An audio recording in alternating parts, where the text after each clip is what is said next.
दैनंदिन वापरातील प्लास्टिक आता जीवघेणे ठरू लागलेत। वातावरणातून मानवाच्या शरीरात प्लास्टिकचा प्रवेश होत असल्याची धक्कादायक माहिती आता समोर आली। हे प्लास्टिक आता आपल्या मेंदूपर्यंत पोहोचतंय। काय होते नेमका आपल्या शरीरावर याचा परिणाम जाणून घेऊया त्या स्पेशल रिपोर्टच्या माध्यमातून। दैनंदिन वापरातलं प्लास्टिक ठरतंय जीवघेणं।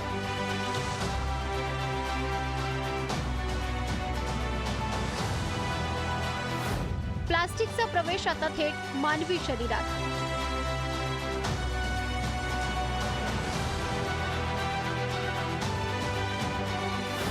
मानवी मेंदूत झालाय प्लास्टिकचा शिरकाव।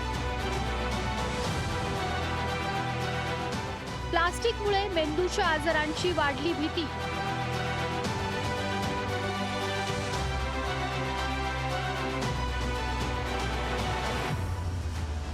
दैनंदिन जगण्यातील ताट, वाट्या, पेले आता प्लास्टिकमध्ये रूपांतरित झाले।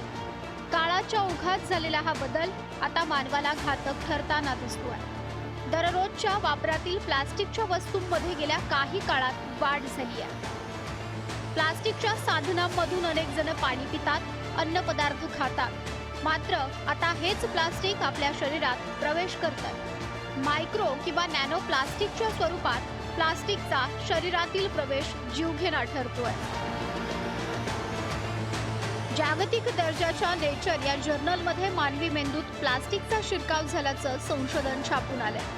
मानवी मेंदूत प्लास्टिकचा प्रवेश झाल्याने मेंदूशी संबंधित डिमेन्शिया, अल्झायमर्स, स्मृतिभ्रंश यासारखे आजार होण्याचा धोका कैक पटीनं वाढलाय। कुठल्या कुठल्या माध्यमातून मानवी शरीरात प्लास्टिकचा प्रवेश होतोय तेही पाहूयात। शरीरात प्रवेश करणाऱ्या प्लास्टिकचा आकार 1 नॅनोमीटर पेक्षाही कमी।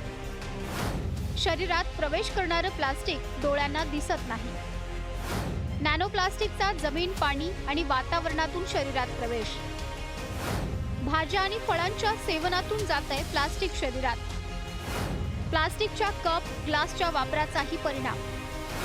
समुद्राच्या पाण्यात 24 लाख ट्रिलियन मायक्रोप्लास्टिक। समुद्रातील माशांच्या माध्यमातून मानवी शरीरात प्लास्टिक। 2016 आणि 2024 मध्ये मृत झालेल्या काही व्यक्तींच्या मेंदूचा अभ्यास करण्यात आला। यात 2016च्या तुलनेत 2024 मध्ये मृत झालेल्यांच्या मेंदूत प्लास्टिकचे प्रमाण 50% अधिक असल्याची धक्कादायक माहिती समोर आली आहे। अल्झायमरच्या पेशंटला, डिमेन्शियाच्या पेशंटला, स्मृतिभ्रंशाच्या रुग्णामध्ये याचं प्रमाण 10 पटीने जास्त आहे, म्हणजे नॉर्मल माणसापेक्षा। तसंच नॉर्मल माणसात जे मेंदूचा अभ्यास केला की 2016 मध्ये ज्यांचा मृत्यू झाला त्यांचा मेंदू अमेरिकेमध्ये आणि 2024 मध्ये ज्यांचा मृत्यू झाला त्यांचा मेंदूचा अभ्यास केला, तेव्हा 2024 मध्ये मृत्यू झालेल्या माणसांच्या मेंदूमध्ये 50% जास्त मायक्रोप्लास्टिक जमा झालेलं दिसलं। म्हणजे दिवसेंदिवस जगामध्ये, आपल्या देशामध्ये मायक्रोप्लास्टिकचं प्रदूषण वाढत आहे आणि ते जास्तीत जास्त प्रमाणात मेंदूमध्ये जमा होते आहे आणि त्यामुळे हे असे आजार होतात। शरीरात हे प्लास्टिक कसं जातंय हेही जाणून घेऊयात। 1 लिटरच्या प्लास्टिक बॉटलमधून वर्षभरात 2,40,000 मायक्रोप्लास्टिक शरीरात। अमेरिकेतील संशोधनात मिठाच्या 39 ब्रँडपैकी 36 ब्रँडमध्ये मायक्रोप्लास्टिक। मेंदूमध्ये मायक्रोप्लास्टिक जमा झाल्यास पक्षाघाताचा धोका अधिक। दैनंदिन जीवनातून प्लास्टिकचा वापर कसा कमी करता येईल यासाठी सरकारसोबत सर्वांनी प्रयत्न करणं आवश्यक असल्याचं आता तज्ज्ञ सांगतात। तर आपल्या खाण्यामधून जे आहे ते वेगवेगळ्या प्रकारे आपण आता हॉटेलमधून जेवण मागितलं किंवा रेस्टॉरंटमधून जेवण मागितलं ते प्लास्टिकच्या कंटेनरमध्ये येतं। त्यामध्ये जर आपण गरम केलं तर असंख्य बिलियन्स ऑफ मायक्रोप्लास्टिक त्या जेवणात मिक्स होतात। गरम नाही केलं तरी ते गरम अन्न त्यात टाकतात, त्यामुळे जातं। मग आपण प्लास्टिकच्या कपमध्ये जर चहा प्यालो तर त्यामधून मायक्रोप्लास्टिक आपल्या शरीरात जातं। तर अशा असंख्य पदार्थाद्वारे आपल्या मायक्रोप्लास्टिक आपल्या भोवती जे आहे ते रोज आपल्या शरीरात जात असतं। आजच्या घडीला प्लास्टिक मुक्त जीवन शक्य आहे का हे आताच सांगणं कठीण आहे। मात्र प्लास्टिकचा कमीत कमी वापर करून जनजागृती करणं आवश्यक आहे।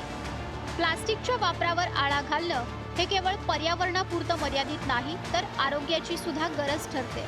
भावी पिढ्यांना प्लास्टिकच्या धोक्यातून वाचवायचं असेल तर आत्तापासूनच प्लास्टिकचा वापर कमी करण्याची गरज आहे।